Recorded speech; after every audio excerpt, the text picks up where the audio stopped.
Tuna kizazi cha ovyo sana. Nilipo hicho ibuka sasa hivi kinataka kila kitu soft. Anataka apate kazi leo, anunue gari leo, ajenge nyumba leo, aoe leo, apandishwe cheo leo, awe na hela benki leo. Haviendagi hivyo. Mafanikio ni mchakato. Mafanikio sio muujiza.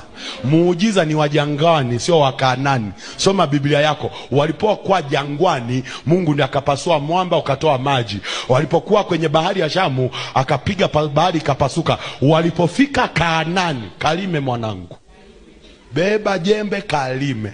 Na Mungu fundi, ana akili. Aligundua hizi sample nikiwaambia kule mnakoenda kuna nyuki, hawaendi. Wanangu, na wapeleka nchi yenye maziwa na asali. Akili za kuambiwa ni asali gani unaipata bila nyuki?